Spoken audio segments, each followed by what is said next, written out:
congolais. 1, 2, 3.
Merci beaucoup.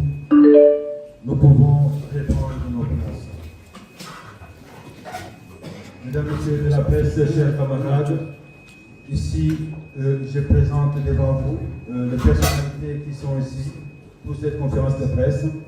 Nous avons le camarade Corneille Nanga, coordinateur politique de l'AFC 23, le camarade Bertrand Bissimois, coordonnateur adjoint de l'Alliance Fleuve Congo, au vent du 23 mars, en charge des questions politiques, administratives, juridiques et diplomatiques. Les camarades coordonnateurs adjoints de l'AFC 23, AFC 23, les camarades Frédéric Kaniki, en charge de l'économie, des finances et de la mobilisation. La rencontre de ces jours a pour objectif de présenter la position de l'AFC 23 sur la situation qui prévaut à Minembwe, de partager les informations et les préoccupations que notre mouvement souhaite porter à la connaissance de l'opinion nationale et internationale, ainsi que d'échanger avec les professionnels des médias. Sans tarder, j'invite les camarades du coordinateur Corneille Nanga à prononcer son allocution. Excellence, à vous la parole.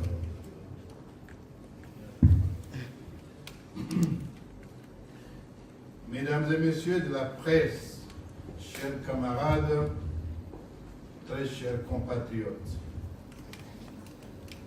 nous sommes ici pour porter la voix de ceux dont l'on n'entend plus la voix, de ceux dont les souffrances sont trop souvent ignorées, de ceux qui continuent à mourir dans le silence alors que le monde regarde ailleurs. Oui, nos regards sont tournés vers l'Amérique, d'où nous est parvenue la première performance de nos léopards à la Coupe du Monde. Félicitations à nos léopards. Nous ne devrions pas pour autant perdre de vue que l'insécurité et la maladie à virus Ebola sévissent encore à Ituri, à Lubero et à Béni. Nous n'oublions pas ces compatriotes. À ce jour, notre pensée va particulièrement vers les victimes innocentes de la barbarie d'un régime inconséquent envers sa propre population. Il s'agit des cruautés qui ravagent délibérément l'Est de la République démocratique en général et à l'agglomération de Minembwe et ses environs dans les territoires de Fizi, province du Sud Kivu en particulier. Nous exprimons notre profonde solidarité et notre compassion à toutes les familles endeuillées, aux blessés, aux déplacés, aux veuves, aux orphelins et à toutes les personnes qui vivent permanemment dans la peur et l'insécurité sur l'ennui. Nous sommes ici pour dire la vérité, dénoncer les atrocités en cours, alerter pour la énième fois la communauté internationale et appeler à une action immédiate afin d'arrêter l'épuration ethnique en cours dans le haut plateau de Fizi et une catastrophe humaine de plus grande ampleur.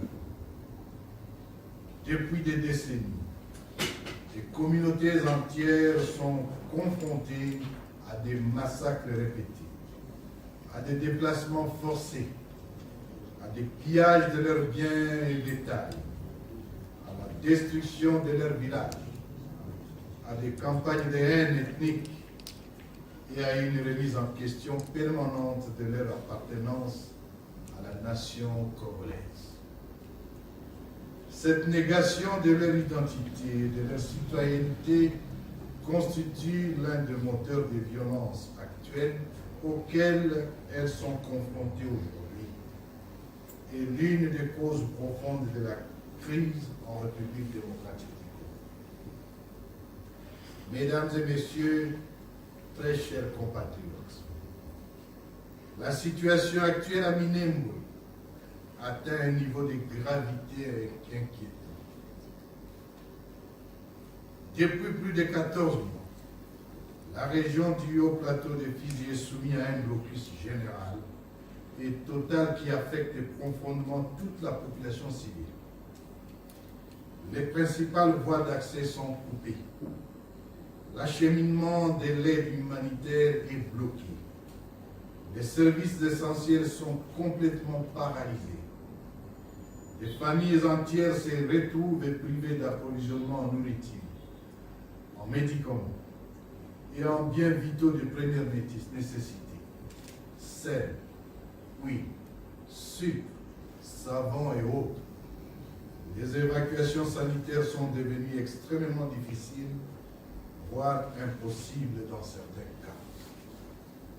Parallèlement, les bombardements, notamment par drones et les offensives terrestres contre des zones habitées, se sont intensifiées.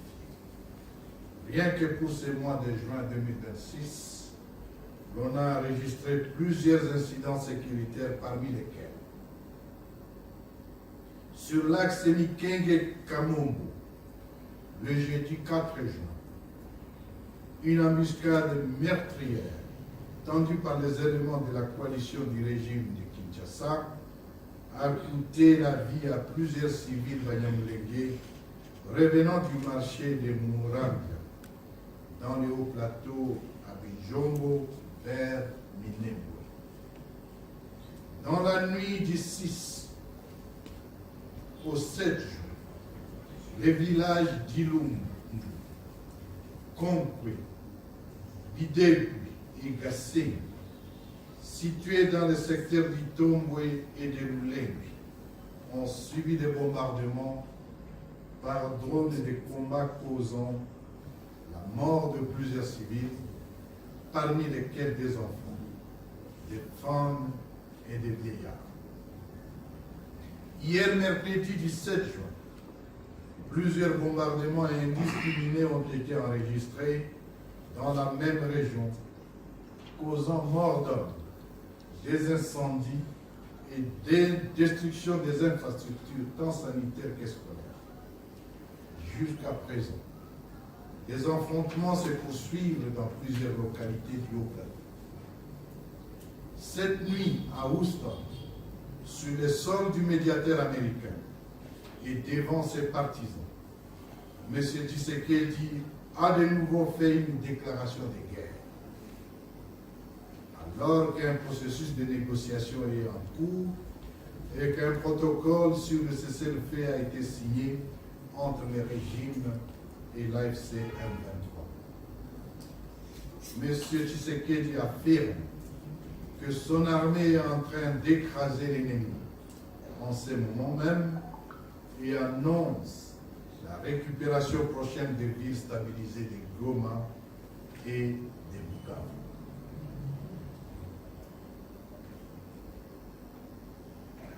Un discours irresponsable et va-t-en-guerre qui assume officiellement l'option militaire au plus haut niveau de l'État, mettant en cause le processus de paix en cours ainsi que les efforts de la médiation. L'AFCM 23 en prend acte. Cette posture militariste du régime de Kinshasa ne nous laisse d'autre choix que de nous défendre afin d'éliminer systématiquement cette menace ouvertement proclamée par Kinshasa. Face à cette situation dramatique et au regard des calamités qui s'ensuivent, nous avons la responsabilité devant Dieu, l'histoire et la nation de constater ce silence assourdissant de la médiation et des partenaires au processus de paix qui frise la complicité. Surtout que la communauté internationale dispose d'informations détaillées sur la réalité du terrain, les bilans massifs des victimes civiles et l'auteur de ces crimes. Les médiateurs de pourparlers de paix des droits, les missions diplomatiques, les agences internationales et les organisations de défense des droits humains sont informés de la détérioration continue de la situation sécuritaire ainsi qu'humanitaire dans la région en général et particulièrement dans le haut plateau des Guinéens. Cette absence d'action renforce les sentiments d'impunité et encourage la poursuite des violences. Nous refusons que les souffrances des populations de l'Est du Congo soient traitées comme une tragédie périphérique qui se déroule, comme ils le disent le plus souvent, à plus de 2000 km de Kinshasa. Chaque vie humaine mérite la même protection et la même considération. Nous attirons l'attention de tous sur les nombreux obstacles, les dupéries, les manipulations, les jongleries et les intrigues dans le chef de M. Tshisekedi et ses partenaires internationaux, et qui ne cessent de compromettre gravement les efforts de paix en République démocratique. Le renforcement des dispositifs militaires et le déploiement continu de nouvelles forces sur le terrain sont antithétiques avec le processus de désescalade sincère.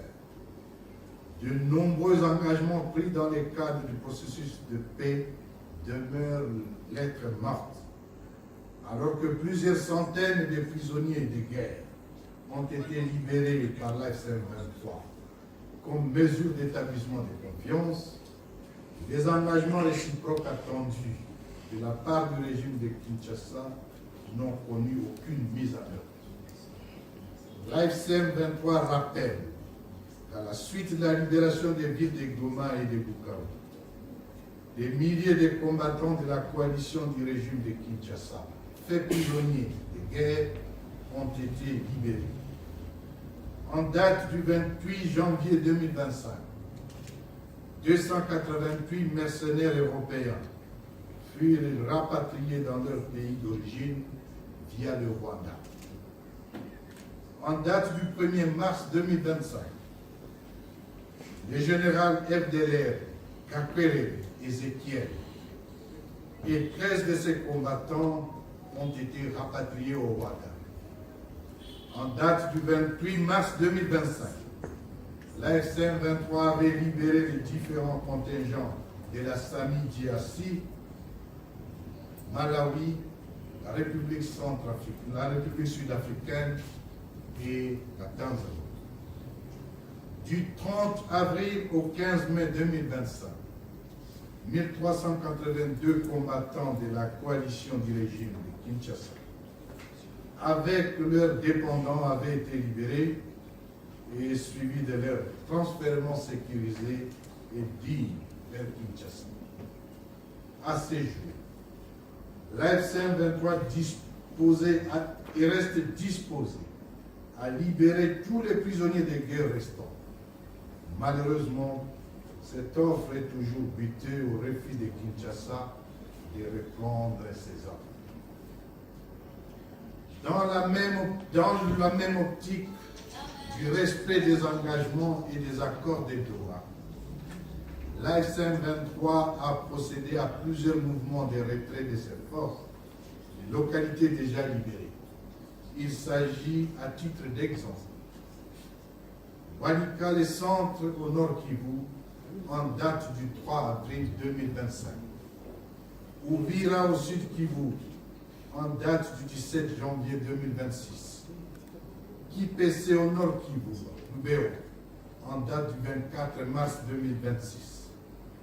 Kabunambi, Sangi, Mutarule, Luberizi, Luvungi et Benguera au Sud Kivu, du 9 au 11 mai 2026.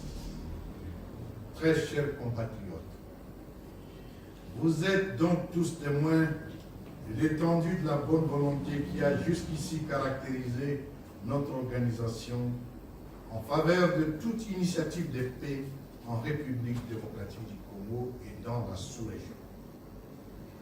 Notre patience, notre disponibilité, notre énergie et notre imperturbabilité à procurer la paix au peuple congolais par la voie du dialogue ne saurait être sans limite. Il est temps de comprendre que face à tant de dérives de gouvernance du régime illégitime de Kinshasa, l'AFC a pris ses responsabilités pour sauver la nation. Chaque jour qui passe, la libération par la voie de la révolution constitutionnelle devient un impératif. Nous sommes en droit de considérer qu'il devient illusoire de compter sur autrui dans la lutte de libération de notre peuple. Nous exprimons notre totale solidarité vis-à-vis des victimes de la guerre imposée par le régime tribal de Kinshasa et témoignons notre compassion envers toutes les populations civiles affectées, et particulièrement les Tutsis, Banyamulenge.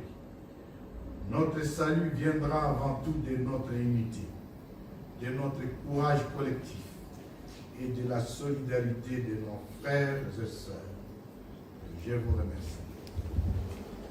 Est-ce que nous allons répliquer? Je pense que les mots que nous avons présentés tout à l'heure et qui vous sera distribué, je ne sais pas si l'éducation n'est pas encore faite.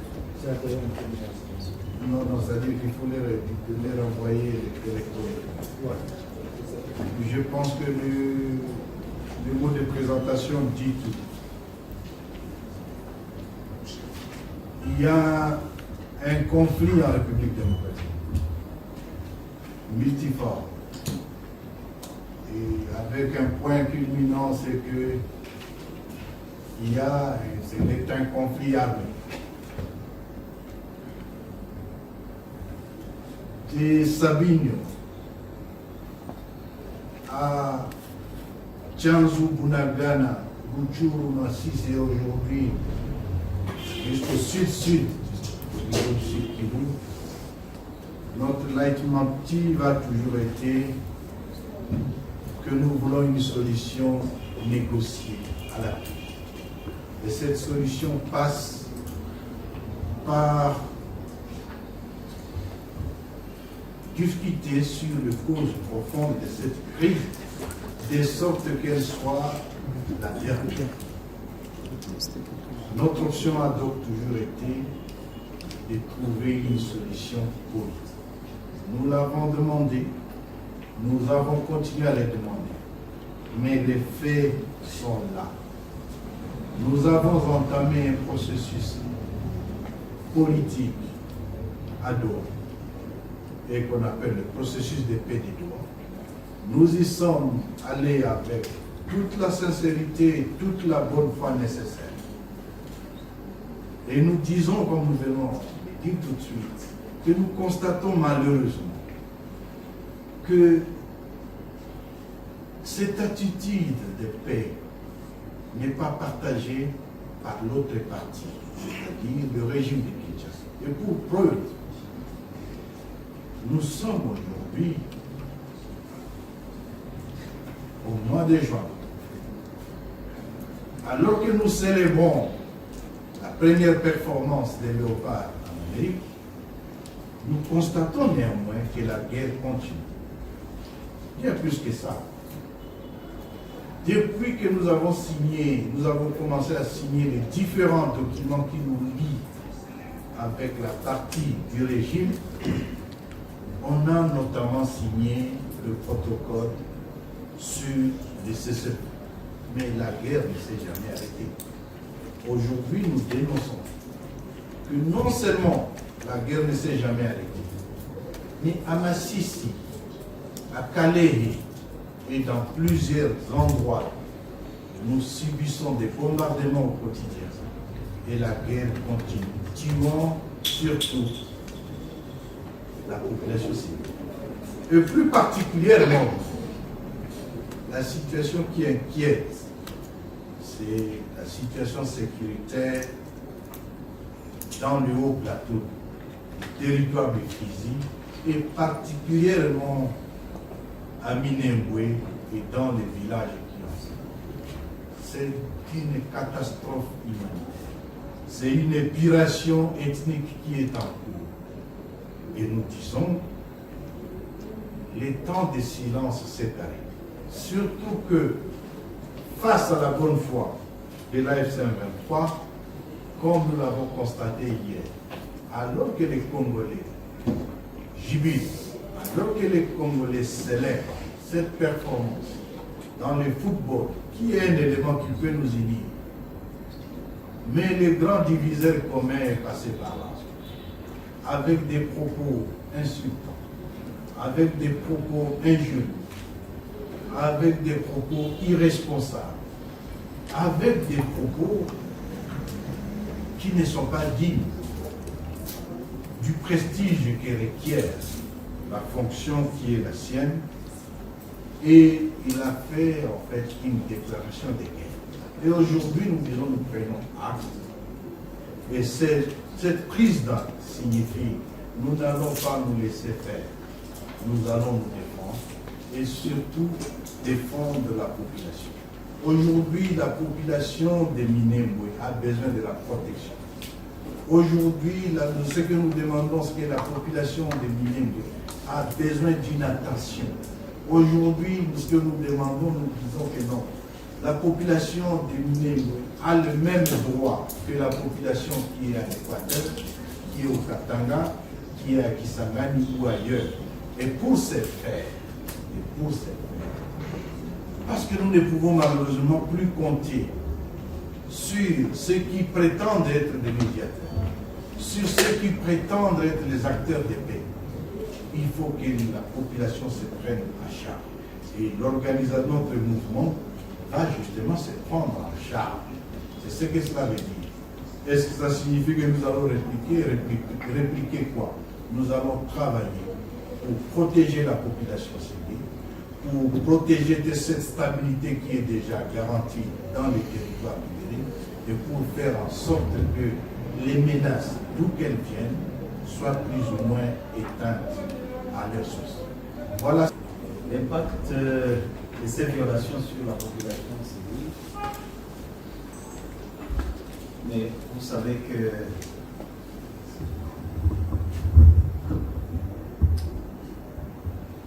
je crois que dans le mot du coordonnateur, il a été clair, mais aussi le coordonnateur adjoint, Dr Freddy Sani, il a dit bel et bien que ce qui se passe à Minembwe, c'est un génocide.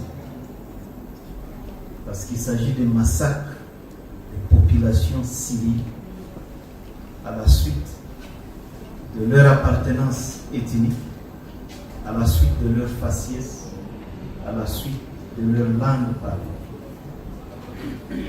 Ceux qui sont tués, ce sont des innocents. C'est des personnes sans âme. C'est des personnes qui sont victimes de ce massacre pour ce qu'ils sont, pour la manière dont ils ont été créés par le bon Dieu. Avant ces massacres qui se passent actuellement, ces personnes, ces innocents avaient été tués par la faim. Vous savez que, et le coordonnateur l'a dit, il y a eu un blocus autour de Minembwe qui interdisait tout approvisionnement de Minembwe en denrées alimentaires, en biens de première nécessité. Et parmi les biens de première nécessité, il y a non seulement les vivres, mais il y a également des médicaments. Or, vous savez que il y a beaucoup de gens qui sont morts dans les hôpitaux, qui ont été victimes de cette guerre parce que tout simplement ils ne pouvaient pas accéder aux médicaments qu'il faut pour leur santé. Et ensuite, il y a eu des bombes qui ont été tirées sur Minembwe qui engloutissaient non seulement des villages entiers, mais également des hôpitaux, des écoles et en général les sites civils. Et maintenant, ce qui se passe dans Minembwe, ce sont des personnes armées qui tuent volontairement. Et certaines images sont atroces. Et c'est pourquoi nous disons que les premières victimes de cette guerre, ce sont nos populations civiles. Je voudrais même aller un peu plus loin. Que ces massacres, ces génocides de Minembwe rentrent dans un plan global de tuer les Baswahili. Et il suffit seulement de voir ce qui se passe actuellement. Non seulement que ce sont les Baswahili qu'on oppose les uns aux autres, à travers ce qu'ils ont appelé les Wazalendo, tous sont des Baswahili. Il n'y a pas de Muzalendo qui parlent une autre langue que les Baswahili. Ce qui se passe à Beni, ce sont les Baswahili qui sont tués par les adeptes.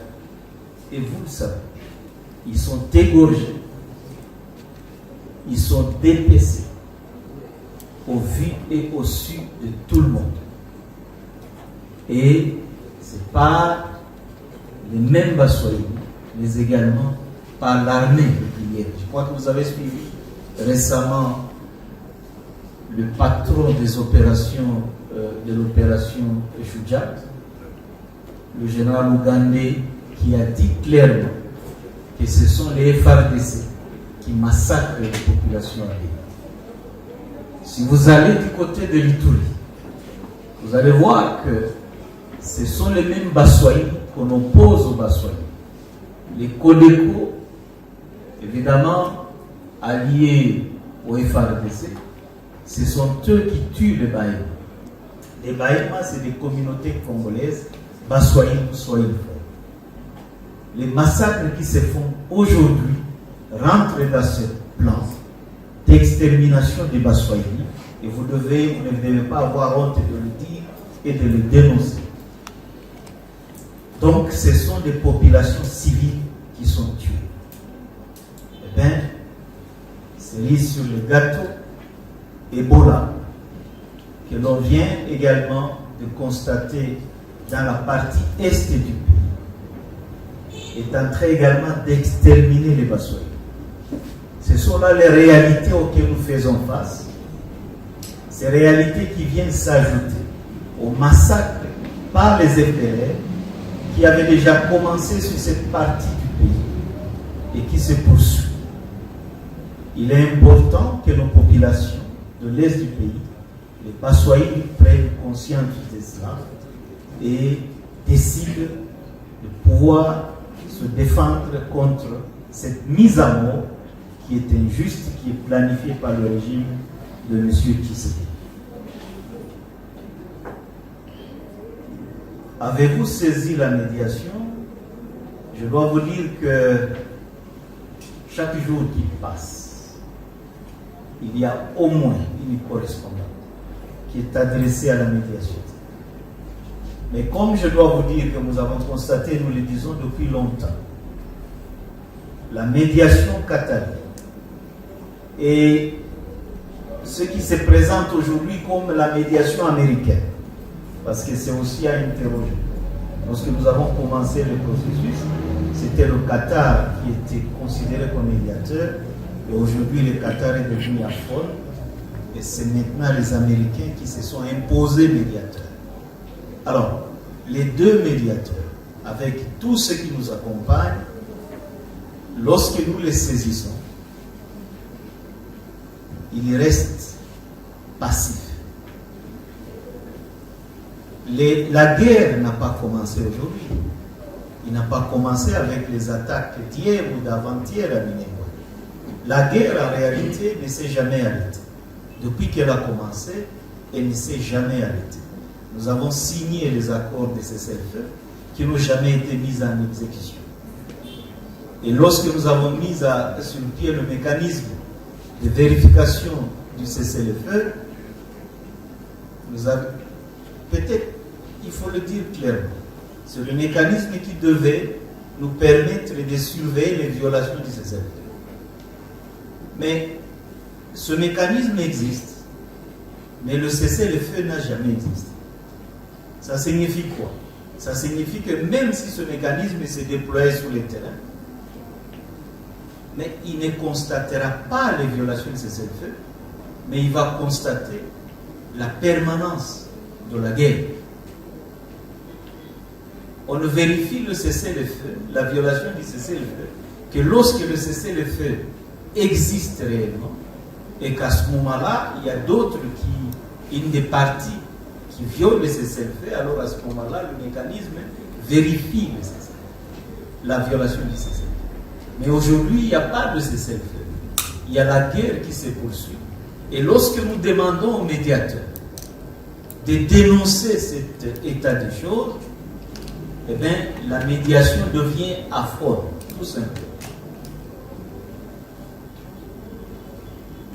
Vous savez, on nous avait demandé de quitter Uvira. Nous avons quitté Uvira pour montrer que nous sommes là. On nous a demandé de quitter la plaine La Ruzizi. Nous l'avons fait pour montrer que nous sommes pour la paix. Nous sommes sanctionnés tous les jours, et ceux qui sont ou qui comprennent ou qui défendent ou qui expriment une compassion vis-à-vis de notre cause sont également sanctionnés avec nous.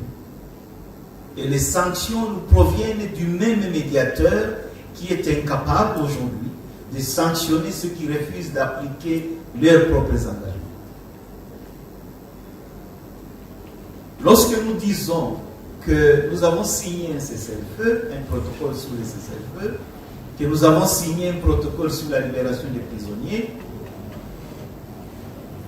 et que celui qui refuse d'appliquer le cessez-le-feu, mais qui vient tirer des drones jusqu'à l'intérieur des lignes de front, dans les grandes villes, tout le monde l'a constaté, et que celui-là n'est pas sanctionné. Lorsque nous signons le protocole sur la libération des prisonniers, et que nous respectons nos engagements, que nous libérons autant de prisonniers, et d'autres sont encore là, parce que Kinshasa refuse de les reprendre, mais que de l'autre côté de Kinshasa, il n'y a absolument rien. Nous avons posé la question à la médiation de nous dire tout simplement un seul engagement que Kinshasa respecte. Il n'y en a pas un seul. Mais que lorsque les sanctions viennent, les sanctions tombent sur ceux qui respectent leurs engagements, mais ceux qui ne les respectent pas sont traités en héros, sont cajolés, sont traités en gras bébés qu'il faut protéger, sont babysités. Nous disons que ça, c'est injuste. Il y arrivera un certain moment où l'ASN 23 prendra des décisions de récuser la médiation. Mais nous ne sommes pas encore là, mais nous le disons. il arrivera un certain moment où nous prendrons nos responsabilités pour que nous puissions au moins regarder le processus de paix, parce que nous continuons à croire au processus de paix, nous continuons à croire que cette crise ne peut être résolue que par la voie de la paix. Le processus de Doha concerne deux parties. Le régime de Kinshasa et l'AFC 23. Oui, depuis plus d'une année maintenant, nous sommes au 9e round de discussion et les dernières en date ont eu lieu en Suisse, en Montreux.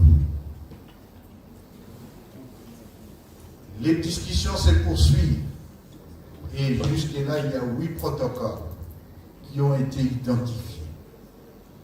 2 de ces protocoles ont été signés, mais la mise en œuvre pose problème parce que Kinshasa refuse de mettre en œuvre. Il s'agit notamment du protocole sur le cessez-le-feu. Ce protocole n'a jamais été d'application, la preuve est que la guerre continue. Le deuxième protocole concerne le protocole sur la libération des prisonniers. L'AFC 23 a libéré tous les prisonniers qu'il avait. Et qu'aujourd'hui, aucun des prisonniers de l'AFC 23 n'a jamais été libéré. C'est un constat. Et le constat est sans appel. Nous respectons l'accord, les accords signés. Kinshasa ne respecte pas. Bien plus, au-delà de la libération des prisonniers, l'AFC 23 a fait preuve de bonne foi. 1. En se retirant dans plusieurs endroits, notamment Walikale, nous nous sommes retenus de plaindre pour donner la chance aux négociations. À Lubero, à Kipese, on s'est retiré plus de 20 km pour laisser la chance aux négociations. À Ouvira, nous nous sommes retirés. Et plus récemment encore, à Sangé, Lubungi et consorts. Ce sont des actes de bonne foi, mais en contrepartie, nous n'avons jamais obtenu rien et encore rien. Aujourd'hui, la situation qui a mené, c'est une situation catastrophique de guerre. Et c'est la raison pour laquelle nous sommes là.